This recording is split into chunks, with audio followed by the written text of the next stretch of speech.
Welcome to the Women in Vinyl podcast with Jen DiEugenio, founder of Women in Vinyl, and contributor Robin Raymond. This podcast facilitates conversations with those working in the vinyl record industry to educate, demystify, and diversify the vinyl community.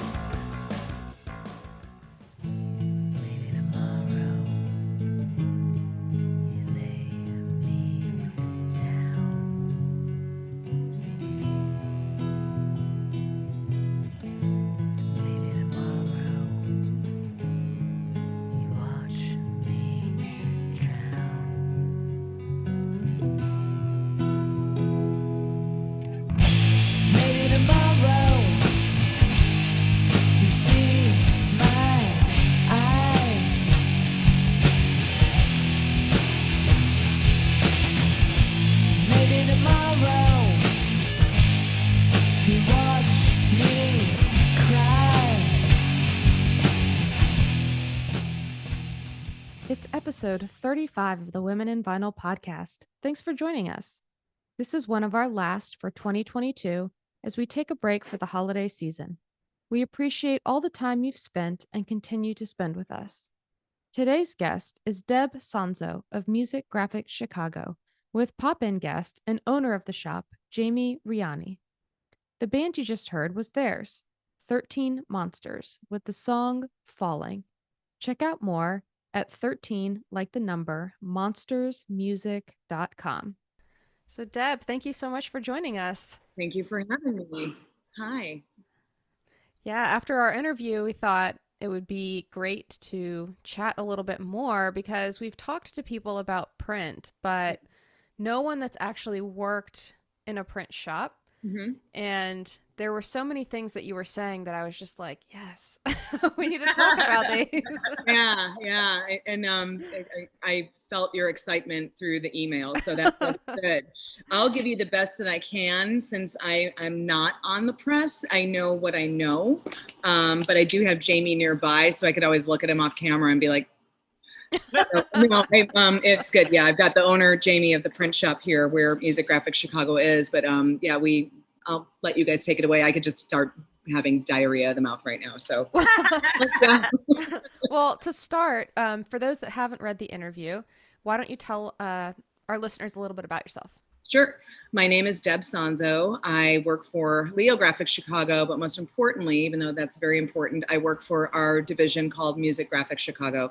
And that is a division that focuses on album jackets and all music collateral for the things that go with albums, inserts, hype stickers, download cards, direct to vinyl B-side print, and a bunch of things for bands, because I'm in a band as well with Jamie, the owner of the company. And we know what bands need for stage, be it a backdrop, a custom drum wrap that's removable, custom drum heads that are removable, replaceable, because every drummer is in about 10 bands. And so much more. Banners, stage swag, the whole shebang. It's great being here because we can create an entire package for someone that's in the industry. There's a drummer joke in there somewhere, but I'm not going to make it. I love it. Yeah, we'll get to it later, but in my notes, I was actually like, check the drummer's name for spelling.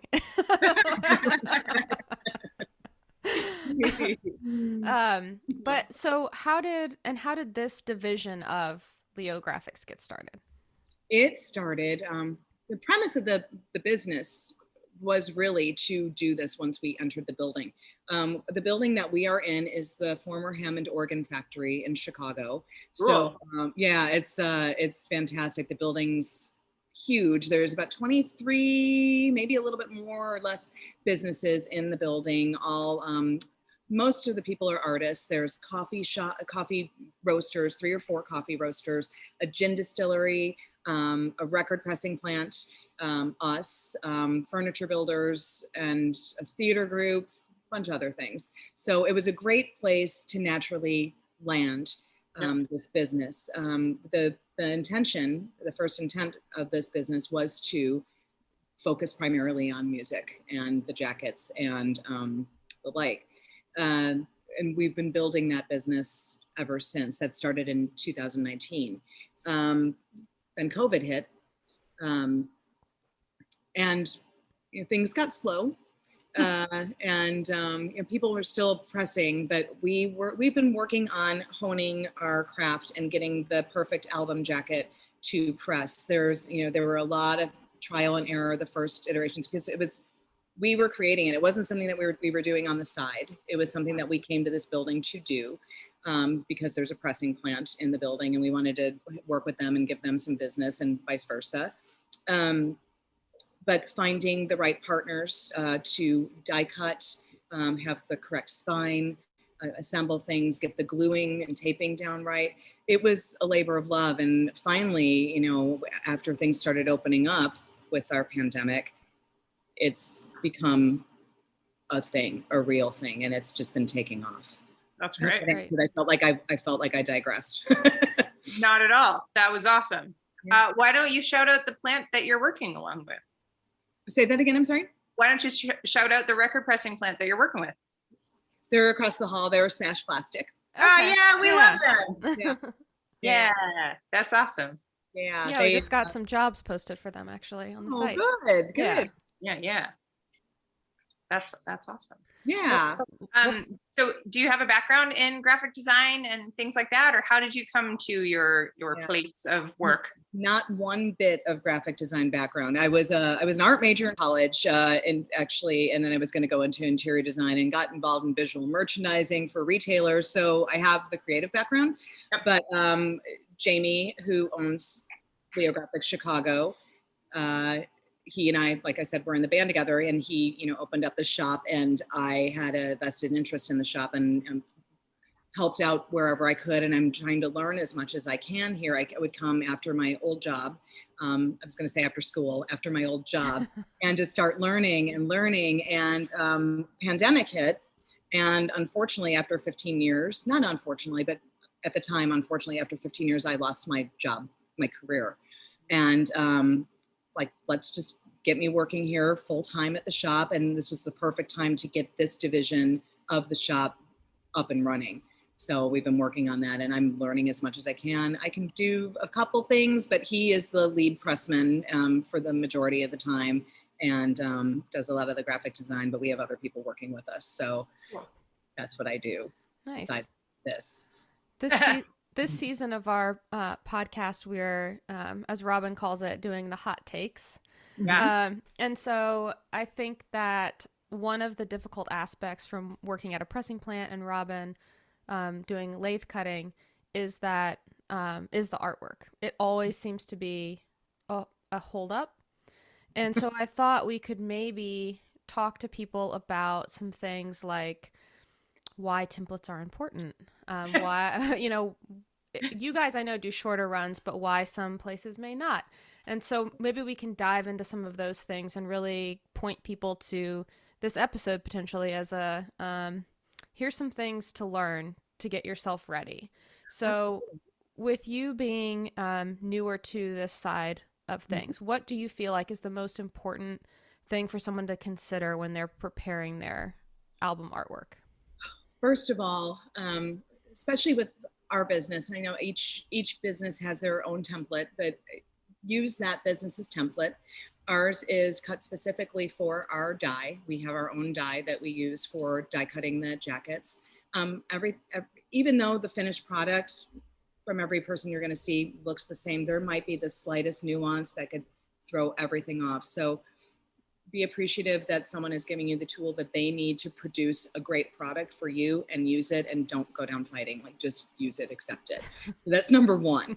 Because a lot of people be like, well, I've used this one before and it's been fine. It's like, well, that's great. And I understand that. However, please use this. That's all we're asking. Please and thank you.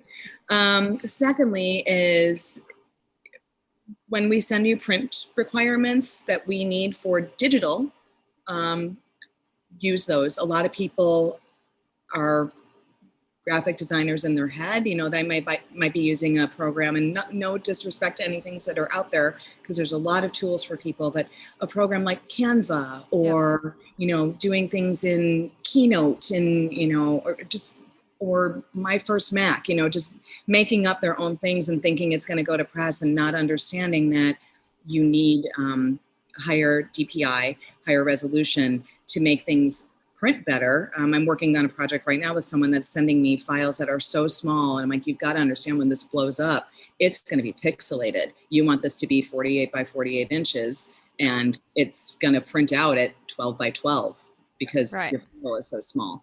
So trying to educate people with that without them getting angry, because sometimes people might have worked with another printer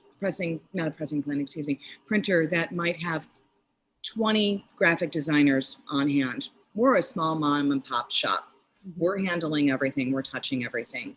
And for someone to say, well, this other place just does it for us, no problem. Why do you keep bouncing this back? It's like, we're only a few people. We're trying to give you the best quality. Would you rather us just do it and send you a faulty product? Right. No. So, and there's the human element there. It's like we try and get to know our clients, just not you place the order, you get it in the mail, or you come pick it up without ever talking to us or meeting us. We want to hold hands and, guide people through the process. Yeah. And for someone that doesn't know, like DPI is dots per inch. Per inch. So yeah, you need to take that into consideration, like old images, photographs, things ripped from Google. Yeah, or a picture uploaded from your phone in the smallest format possible, and not realizing that you have to send it in the largest possible way to print well. Well, and that's the thing I run into a lot, is that a lot of people's first projects too, it's, they're wanting to match PMS colors exact to records, and, trying to guide them and like maybe pull out this color from your artwork that would match another color of the record really good, instead of doing exact matches. Cause I don't think everybody understands that either, especially when it comes to labels. Yeah. Because color baking, like the color could change once you bake it. Absolutely. And then they don't understand as well that color is different on every substrate. It's different on the panel. It's different on the jacket stock. It's different on the insert. So to try and marry all that up to be consistent, it takes an expert. And Jamie's really, really good at that. We consider him a color expert here at the shop. But yeah, that's tough. I always talk about when I worked at Target, they gave us these color tests that we had to do. And you would have to sit in like this box and put colors from like in the correct order of tone. Like, so you'd have you'd have like blue, and you'd have to put them in the right order, and then like green and everything to like see what your percentile was in color matching to design. It was crazy. How'd you do? 98%. Yeah, Jen's another level when it comes to design. She's a savant, this one. That's great. Which is why, like, when she gives you feedback, like, that's like, take it seriously, because she actually knows what she's talking about. And that's like part of the problem. Do you find anybody gives you an exceptional amount of pushback and they're like, well, I want to speak to blah, blah, blah. Like, you obviously don't know what you're talking about, lady. Oh, yes. Not a ton. And I was expecting it to be more, which hopefully it's not. But there is a bit of like, there is some pushback. And especially if we're bouncing back a file for all the things that we just mentioned. And Jamie could always speak better to it, but if I'm asking politely for them to bounce it back and then they get a little testy, I turn it over to him because he could explain it so much better. But I'll even reference what we've sent to them. I'm like, this is what the requirements are. Just do it. Again, time. But no one's been super bad, which I'm very thankful about. So I didn't really answer that the best way. How are your lead times right now with everything supply chain? Lead times are actually good. What we do here is we gang up orders. Since we do print digital, print 1 is going to be as good as print 10,000. So there's no setup. Except for the obvious, getting it to the press. There's, no hand holding of, 10 other people that are, loading the press. It's pretty quick. So we decided as a team to only print, once or twice a month. And right now it's once. just to gang up all the orders. So, Joe from this record label might have 300 that he needs printed. Frank over there needs, 1,500 printed, and another guy needs whatever. So we just add that up and gang it up and print it once a month for efficiency. And then we have a die cutter with whom we work, and those prints go over to the die cutter and they die cut it. Sometimes we might take some of the workload off of him and hand assemble things ourselves here if it's a really short run. But otherwise it's pretty quick. Right now we're going to be putting some things to press, and it'll probably be a 2.5 week turnaround time. Oh, that's great. Yeah. So, hey Deb, when you're saying shorter runs, like what are your guys' minimums like, and what 100 is minimum, and we will do anything above that, so ganging up the orders really, really helps. And what's nice about it is if a label does have several orders, say a 100, 1,000, 500, when we gang them up for that label or that one artist, you get the ganged up price. You don't have to pay for individual orders. Oh, nice. That's great. It's cost effective. Yeah, of course. And you can't really get the hundreds and 300s, 200s out there. So we consider ourselves in that little pocket, and it's people have been so happy about that, because you're not paying. You might be paying close to what you'd get for a 500, but you're not filling the landfill. Right. You're not wasting all that, because we see things, in every business just tossing out extras that were produced, extra boxes, extra inserts, extra whatever, because they only wanted a little bit. Yeah. For a lot. Are you doing multiple formats too? 7-inch, 10-inch, 12-inch, or just in the 12-inch right now? Just the 12-inch standard jackets, because that's the die we have and we've honed in. And as Jamie always says, if you want the Ferrari, go to the Ferrari dealership. If you want the Honda, although we're an elevated Honda, like whatever that model of Honda is, but no, we're only focusing on that right now. There hasn't been a need. However, we are getting inquiries for 7-inch jackets, not that many, but we do offer the fold over jackets, and a lot of people are just putting those in the Ziploc bags or however. So fold overs for 12 and 7 all day. Those are easy, but for the standard jacket, it's the 12-inch.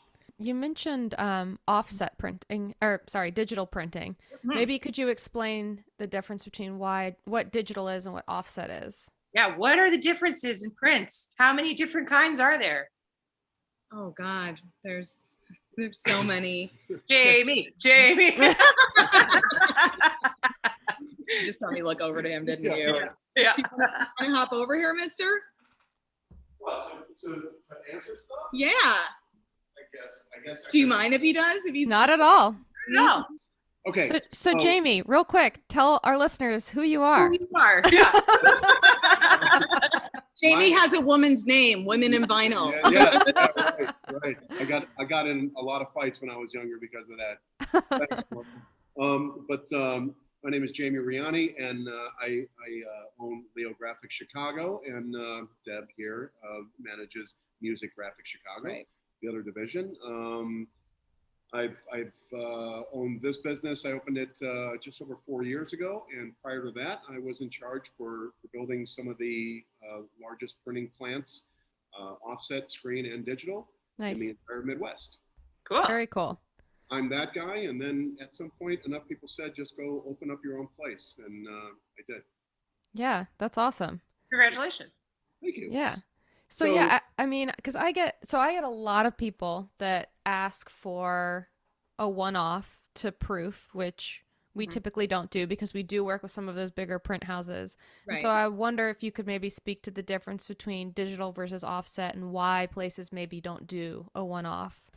Okay, so the short answer is that digital is instantaneous. As Deb said, print 1 is good, print 5,000 is good. Right. With digital, it's typically a much smaller crew. Usually it's 1 or 2 people. That's it, as opposed to large scale offset, which is a multi-person crew. With Digital, like ganging up orders. If there's an order of 200, and then an order of 200 after that, an order of 500. All we do is press a button on the fly, and number 201 changes to the next order. Oh, wow. It's the exact same quality as offset. You cannot tell the difference anymore. It's that good. It's really fast. There's less waste. There's virtually no setup. We're not throwing away sheets. It's less chemistry. It's not as caustic. There are inks that in the offset world that I have worked with in the past, that if I never work with them again, I'll be absolutely fine. In the screen printing world, I will triple that statement and say that there are inks that I wouldn't even be in the same room with. Oh, wow. I've done them all. Right. Digital, it's the newest, latest, greatest wave of the future. And with the other places that we all know of that have been doing album jackets for decades, they've been doing album jackets for decades on huge offset presses, Heidelbergs, Komoris, things like that. None of them are going to scrap those. You can't. You're talking about millions of dollars worth of presses and a lot of jobs for a lot of people. It would be suicide for them to just take them and junk them and then try to buy what I bought and have to rebuild everything. They'd be building a printing plant basically twice. Mm-hmm. First time, and then another time just to do things like we're doing. So doing it this way, off of day one, it was a lot easier. We can run meaner, leaner, smaller, less overhead, smaller presses, less chemistry, and the main thing being from the large scale printing world that I was in for a very long time, I filled a lot of landfills. Not that I wanted to, but a lot of newspapers, a lot of magazines, a lot of all that stuff. And at some point, it all goes in a landfill. And one of my goals was to not do that. If I can make one album cover and make that one be good, and make number 200 be good, and end that run, and not have to throw anything in a garbage can, I'm all for it. Because offset does each color. Yeah. Yeah, and with and that's CMYK. We should tell people too. Yeah.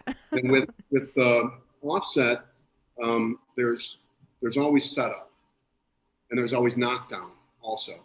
So there's sheets that have to run through there first, which is why it's very, very difficult to find anybody who will do runs less than 500. It's almost impossible because they're running at offset. It takes 100 sheets just to get the machine going.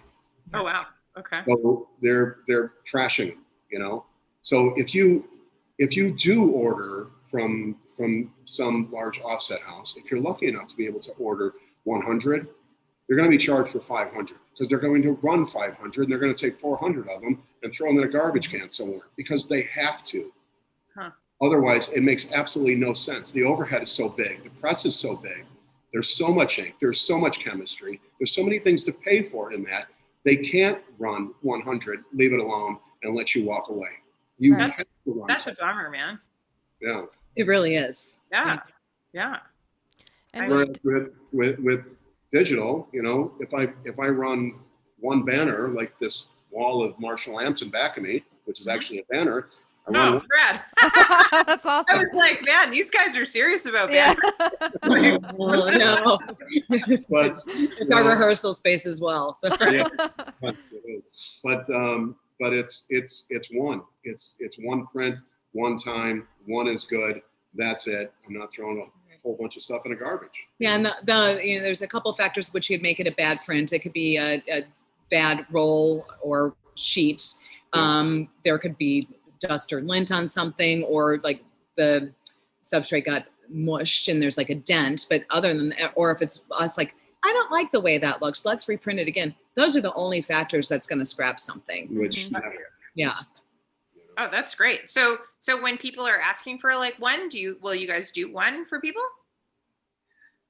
Like let's talk we- about like one as a proof of concept. We'll do a proof. Yeah. Yeah. Yes, absolutely. sure. Free proofs. Yeah. But like one on the press, assembled, fully die cut. Not yet. No, Yeah. no, but proofs, yeah, here are free because we already own the presses that the offset houses get the proofs off of. You have to have a digital printer. So we have 3 different large format presses here inside of this room. We Yeah. have a proofing Epson here also that we run jobs off of. So they're all production presses and we can run proofs off them. We don't need to charge for it. We don't need to charge a proofing fee, a setup fee, any of that. I'm going to do it anyway.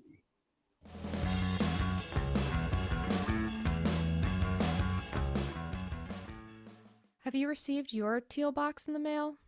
No, not jewelry, your high-fidelity eargasm earplugs. Eargasm high-fidelity earplugs keep your hearing protected in style, but they also recognize that their products aren't only for hearing protection and are widely used for people's mental health and well-being in noisy situations. How do these help you in your daily life? From noise sensitivity, overstimulation, or ear protection, they're the brand for you. Eargasm has a great deal with 10% off your order using, you guessed it, discount code Women in Vinyl at checkout. www.eargasm.com. And now, back to the episode. So let's talk about spines because everybody always wants to talk about spines where I live. So let's talk about the variety of kinds of jackets and what you guys do at Leo Graphics. Do you do like a regular spine and like a single pocket or a gatefold, or what are you said you were honing in on like making the most perfect jacket possible, like the ninjas that of art that we have all waited for. Please tell us what makes the perfect jacket besides being digital printed, because I'm here for that, and that's what I get too. So Right. Well, the perfect jacket is the 12-inch and 1/8 of an inch spine. Yeah. But no gatefold, no double album yep.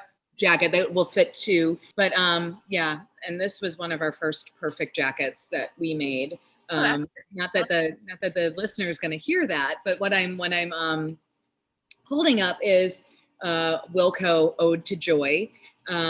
This was a labor of love. This was our first project that we did, and it was from stuff that was going to go into a landfill. That was from another printer. The band wanted to save these from going to landfill, and they heard that there was a guy in Chicago that could assemble jackets and get them done. So they brought 4 pallets that were probably 4 feet high of scrap paper that was just going to go into the landfill. And the company, like some production assistants, managers, people went through every sheet and decided which ones they wanted for jackets and which ones they wanted for inserts. And we got them done for them. Nice. But yeah, the inserts were, they had just a little fold over insert, and then the album itself, and then lyric sheets. So Nice. we do it all. Very cool. So do you all, with digitally printing, run like reverse board, matte finish, gloss aqueous finishes, or is it a standard finish? Standard finish. The reverse board we haven't had a need for yet, or any asks. And the gloss and all other finishes, the digital print pretty much finishes it for you. We don't need to offer a finish because it's printing that way with its own built-in finish because it is digital ink. Right. UV coated. Okay. Inks are UV, excuse me. Yeah. And then the setup, though, like I mentioned briefly, CMYK. Mm-hmm. I think that's something that people often submit art with RGB files. Mm-hmm. So I think that's something to note. And are you all able to PMS match then? We are. Oh, absolutely. Absolutely. Yeah. Yeah. Here he comes. So for everybody following along at home that doesn't speak graphics like me, let's elaborate on RBG, CMYK, and PMS, and let everybody know what those little acronyms mean. Yeah. Okay, so. Yeah, we got some lingo going on. Yeah, right. So in layman's terms here, RGB, if everybody out there, pay attention everybody, RGB is for making something on the web. So if you're making a website, if you're, doing something for your website, something like that, RGB, that's where you want to be, because that's what your monitor is made of. What you're looking at right now, that's what it's made out of. Print. So this would be one of the complications that people would have if they're working in a program like Canva. Is that correct? Yes. Correct. Yes. Absolutely. Yes. Okay. If you're building a website, by all means use RGB, and that's absolutely awesome. But you're going to go to print. You want it in CMYK, which is cyan, magenta, yellow, and black. It's the 4 colors that make up everything that you see in print. If the file is made up as CMYK, the programs all the way down the line, the RIP program, the press programs, are going to see it as CMYK, and they're all going to follow suit. What happens is when things go bad is if a file goes through and it's in RGB, and the RIP that's sending it to the press is looking for CMYK and it doesn't transfer over right, then you can get color shift. You can get things that don't look right. You can get, wild outcomes, and people get really, really confused about, oh my God, this looks so much different. Well, yes, of course, because you're, trying to manufacture something out of RGB because you're on the web. But in real world, we work with these 4 colors. Digital presses have CMYK in them, just like offset presses do. So that we fire them all at the same time. And it's basically like a desktop printer, just a lot larger and faster. But everything's firing all at the same time in droplet form, but it is those 4 colors, cyan, magenta, yellow, and black. If it's built that way, it's going to come out that way. Yeah, and if you get one of those microscope things, you can put it over the jacket and see the little rosettes of all the different colors mixing together. I've got them spaced out around the shop everywhere. Yeah. Well, oftentimes too, we will get files from artists, and they had their graphic designer work on them, but their graphic designer is only a web designer, so they don't understand those prints. So that's one of those cases where you do have to bounce it back, and luckily they're like, oh, I get it, sure, let me redo it. Right. And then for PMS colors, in digital printing, digital print being completely made up of CMYK, but you can also add in some other things, light cyan, light magenta. Those ones for the for the super duper fancy schmancy printers like we have, help to round out all of the colors and make everything obtainable. So we have presses here that can achieve 98% of all colors that you can see. So that's everything in a PMS book. We can hit all of it digitally. We don't have to put in a specialty ink like an offset printing. If you want a PMS color, now you're talking about 5 colors, because they have to run CMYK, and then they have to put in a 5th plate or run it again a second time through just for that solid PMS color. If they want like a 185 red, a PMS 185 red. Yep. That's not going to be mixed from anything. That's going to be something that in most cases, they're going to run that as a 5th color. Mm-hmm. Or sometimes a 6th color if they want 2 PMS colors in there. It can get expensive. Pretty expensive. It can get pretty difficult and pretty expensive. Whereas with digital, we can achieve everything on the same print, all at the same time, one time, up, gone, done. Yeah. And for anybody listening that doesn't know, PMS is Pantone Matching System, and it is a universal color matching system, so everyone can essentially dial in codes, and you get the color that you see. Yeah. Yes. Yeah. And there's always a color of the year. Yes, there is. In the world, there is. It goes for, in our industry, in fashion, in furniture, there's always a Pantone color of the year. So if you ever see that, that's part of all this, you guys. Yes. So I think we can all kind of agree that 300 DPI is kind of the industry standard. Is that Yes, correct? you are 100% on that. That's what we send out to our clients. That's what our wish is. Yeah. And hopefully they abide. Yes. And how often are you finding that people are returning files to you that are sub DPI? I'd say Very often? less than about 25% of the time. Oh, that's great. Yeah, it's not that bad. It's not that bad. So, and earlier, Debbie, you were saying, like, if you don't give 300 DPI, it's going to be pixelated. And for those playing along at home that don't understand the beauty of pixels, can you explain what a pixelated jacket will look like? Pixelated jacket will look like this. If you were to imagine little squares, if anybody knows who the painter Chuck Close is, okay. He painted in little squares. And when you make little squares into a big picture and step far away from it. Oh, that guy. Okay. Yeah, I'm here. You're going to see it clearly from far away. But when you get close in, you're going to see every little square, every little box. And Jamie's starting to walk over again. Like Minecraft. No, like Minecraft. Yeah, for younger people. For those that didn't go to art school, yeah. Right? I mean, I feel like I'm trapped in a weird no man's land here because I didn't go to art school. And I also don't play Minecraft. Yeah, I did one and I just witnessed other, but or like a big Tetris game if you play video. Yeah. Now you're talking my generation. Okay, there we go. So right. if you're just seeing tons of little squares, if you want it to look good, you want more DPI. You're gonna get more concentrated in one area to fill that negative space and make a great solid print. So yeah, we're all that attention to detail on those little nuances. We're always looking for just to see they're all there. Yeah, and that's a great kind of segue to, we send press proofs for a reason. So what should someone be looking for or at when they're looking at a press proof? Yes. First one, typos. I.e. the drummer's name. I.e. the drummer's name. No, you want to make sure that everything is spelled correctly. I'd say that's one of the biggest things that happen. Yeah. Second is that it's inside the die lines, inside the cut lines, safety lines. Cut lines.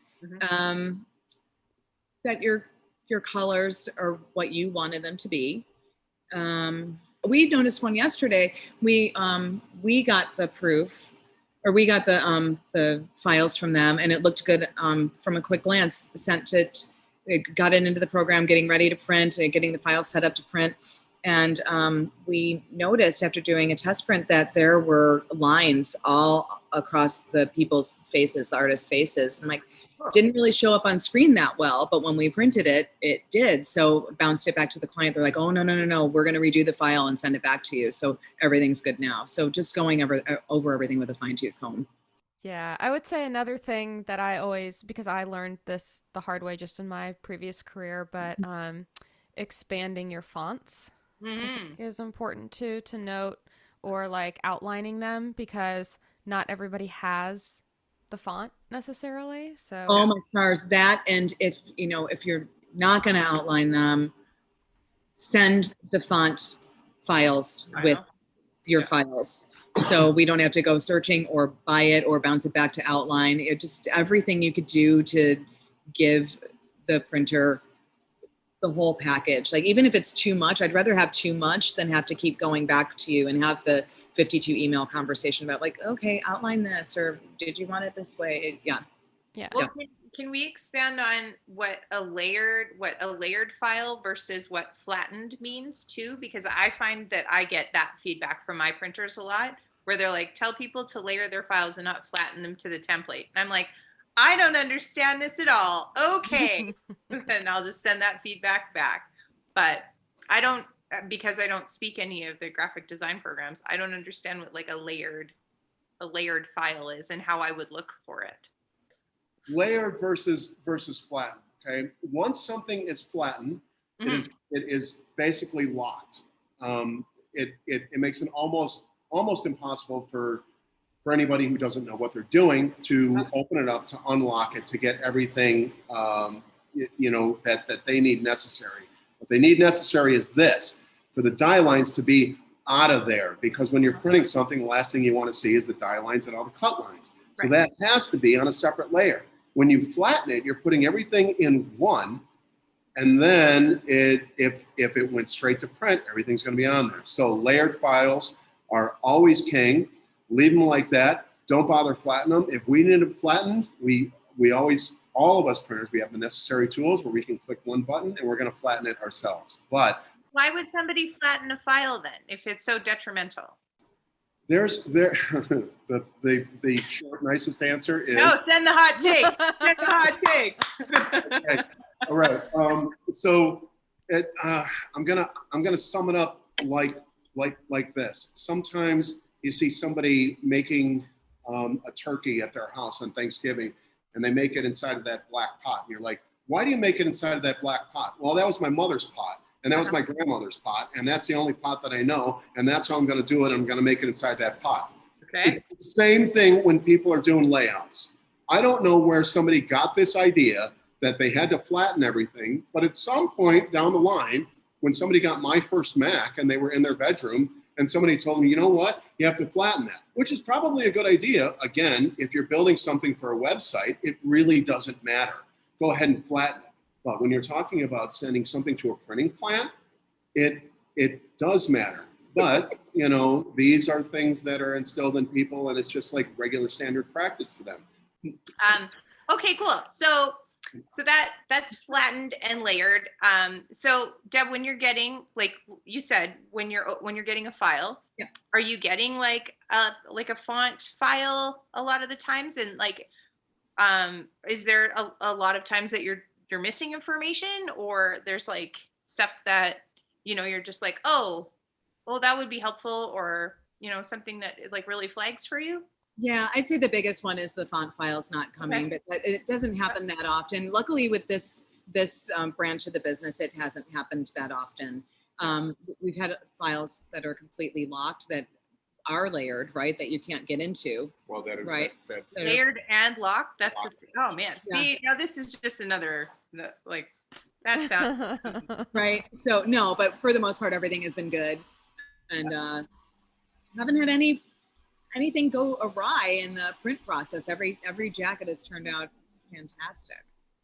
So with respect to file formats, then I know that there's like PSDs and EPSs and TIFs, and I think there's like an AP something to API. Is that right?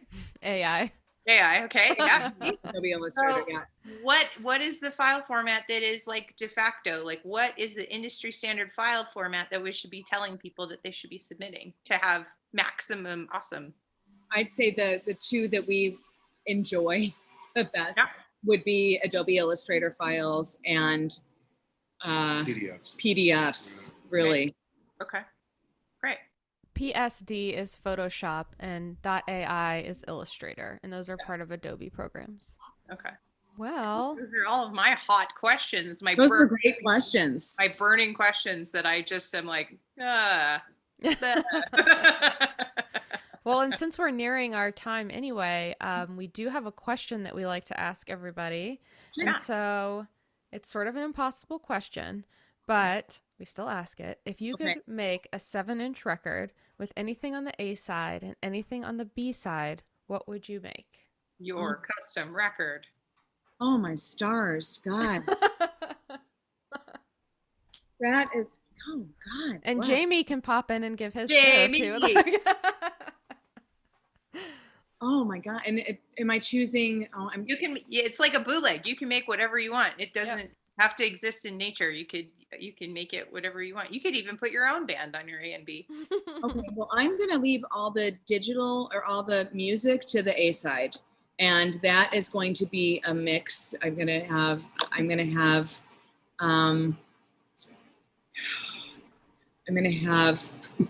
my dad and mom talking to me, because I want to take it with me forever.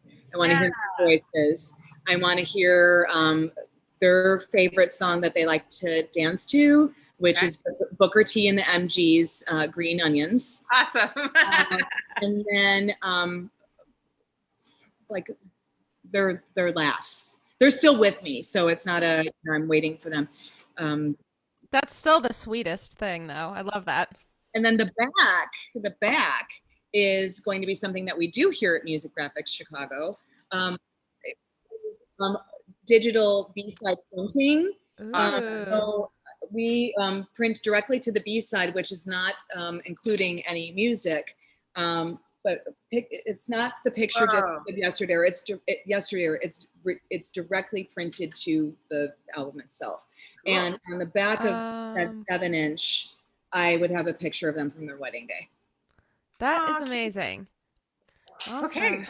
Do you have any other questions, Jen? I mean, you're a design ninja, so you're like, whatever. And I'm like a babe in the woods. No, it's just, these are just always things that I know stop up turn times, and there's a lot of back and forth. People get frustrated and confused. So I thought, what better way to sort of discuss some of these things than talk to you? So well, thank you. I'm glad that I was able to give you some stuff and share, have Jamie share some stuff directly from the person that's been doing it for 30 plus years, who's a complete expert in it.